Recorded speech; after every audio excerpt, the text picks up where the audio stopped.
First ಕನ್ನಡದ ಇದೇ crime ಅಂದ್ರೆ ಕಾರ್ಯಕ್ರಮಕ್ಕೆ ಸ್ವಾಗತ. ನಾನು ಉಮರ್ ಫಾರೂಕ್.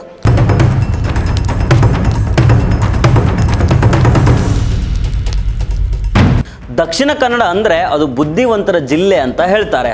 ಅದರಲ್ಲೂ ಉಳ್ಳಾಲ ಅಂದರೆ ಅದು ಹಿಂದೂ ಮತ್ತು ಮುಸ್ಲಿಂ ಭಾವೈಕ್ಯತೆಯ ಕೋಮು ಸಾಮರಸ್ಯದ ಜೀವಂತ ಪ್ರತೀಕ. ಇತಿಹಾಸ ಪ್ರಸಿದ್ಧ ಉಳ್ಳಾಲ ದರ್ಗಾ ಕೇವಲ ಒಂದು ಧರ್ಮಕ್ಕೆ ಮಾತ್ರ ಸೀಮಿತವಾಗಿದ್ದಲ್ಲ, ಅಲ್ಲಿ ಜಾತಿ ಮತ ಭೇದ ಇಲ್ಲದೇ ಎಲ್ಲರೂ ತಲೆ ಬಾಗ್ತಾರೆ. ಭಕ್ತಿ ಗೌರವಗಳನ್ನು ಅರ್ಪಿಸುವ ಪವಿತ್ರ ತಾಣ ಅದು. ಆದರೆ ಈ ಸುಂದರ ಸೌಹಾರ್ದತೆ ಕೆಲವರಿಗೆ ನುಂಗಲಾರದ ತುತ್ತಾಗಿರೋ ರೀತಿ ಕಾಣ್ತಾ ಇದೆ. ಯಾಕಂದರೆ ನಮ್ಮ ನಾಡಿನ ಶಾಂತಿ ಕದಡೋದಕ್ಕೆ ಹೊಂಚು ಹಾಕ್ತಾ ಇರುವ ಕೆಲವು ಕಿಡಿಗೇಡಿಗಳು ಈಗ ಸಾಮಾಜಿಕ ಜಾಲತಾಣವನ್ನು ತಮ್ಮ ಅಸ್ತ್ರವನ್ನಾಗಿ ಮಾಡಿಕೊಂಡಿದ್ದಾರೆ. ಉಳ್ಳಾಲದ ಮಸೀದಿ ಬಳಿ ಬಾಂಬ್ ಸ್ಫೋಟ ಮಾಡೋದಾಗಿ ಇನ್ಸ್ಟಾಗ್ರಾಮ್ನಲ್ಲಿ ಹಾಕಲಾದ ಒಂದು ಪ್ರಚೋದನಕಾರಿ ಪೋಸ್ಟು ಈಗ ಭಾರೀ ಆಕ್ರೋಶಕ್ಕೆ ಕಾರಣ ಆಗಿದೆ. ಉಳ್ಳಾಲದ ಮಸೀದಿ ಬಳಿ ಬಾಂಬ್ ಸ್ಫೋಟ ಮಾಡ್ತೇನೆ, ಸಪೋರ್ಟ್ ಮಾಡಿ ಅಂತ ಶಂಕರ್ 11916 ಅನ್ನೋ ಅಕೌಂಟ್ನಿಂದ ಕಿಡಿಗೇಡಿಯೊಬ್ಬ ಪೋಸ್ಟ್ ಮಾಡಿದ್ದಾನೆ.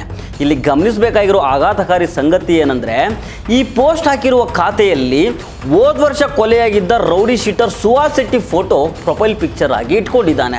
ಧರ್ಮ ರಕ್ಷಣೆ ಹೆಸರಿನಲ್ಲಿ ಅಬ್ಬರಿಸೋ ಸಂಘ ಪರಿವಾರದ ಕೆಲವು ಕಾರ್ಯಕರ್ತರು ಸಮಾಜದಲ್ಲಿ ದ್ವೇಷ ಬಿತ್ತೋದಕ್ಕೆ, ಕೋಮು ಸೌಹಾರ್ದತೆಯನ್ನು ಹಾಳು ಮಾಡೋದಕ್ಕೆ ಯಾವ ಮಟ್ಟಿಗೆ ಇಳಿತಾರೆ ಅನ್ನೋದಕ್ಕೆ ಇದೇ ಜೀವಂತ ಸಾಕ್ಷಿ.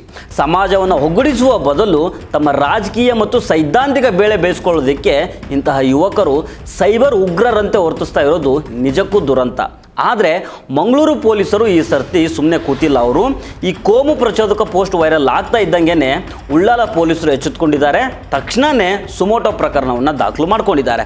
ಮಂಗಳೂರು ನಗರ ಪೊಲೀಸ್ ಕಮಿಷನರ್ ಸುಧೀರ್ ರೆಡ್ಡಿ ಅವರು ಈ ಕಿಡಿಗೇಡಿಯನ್ನು ತಕ್ಷಣವೇ ಪತ್ತೆ ಹಚ್ಚಿ ಬಂಧಿಸುವಂತೆ ಖಡಕ್ ಸೂಚನೆಯನ್ನು ಕೊಟ್ಟಿದ್ದಾರೆ. ಇತ್ತೀಚೆಗಷ್ಟೇ ಕದ್ರಿ ಮಂಜುನಾಥೇಶ್ವರ ದೇವಸ್ಥಾನದ ಬಗ್ಗೆ ಆಕ್ಷೇಪಾರ್ಹ ಪೋಸ್ಟ್ ಹಾಕಿದ್ದ ವ್ಯಕ್ತಿಯನ್ನು ಪೊಲೀಸರು ತಕ್ಷಣ ಅರೆಸ್ಟ್ ಮಾಡಿದರು. ಹಾಗೆಯೇ ನಿರ್ದಿಷ್ಟ ಸಮುದಾಯವನ್ನು ಗುರಿ ಮಾಡಿ ಅವಹೇಳನಕಾರಿ ಇನ್ಸ್ಟಾಗ್ರಾಮ್ ರೀಲ್ಸ್ ಮಾಡ್ತಾ ಇದ್ದ ಗುಂಪಿನ ವಿರುದ್ಧ ಗೂಂಡಾ ಕಾಯ್ದೆಯಡಿ ಕ್ರಮ ಕೈಗೊಳ್ಳುವ ಎಚ್ಚರಿಕೆಯನ್ನು ನೀಡಲಾಗಿತ್ತು.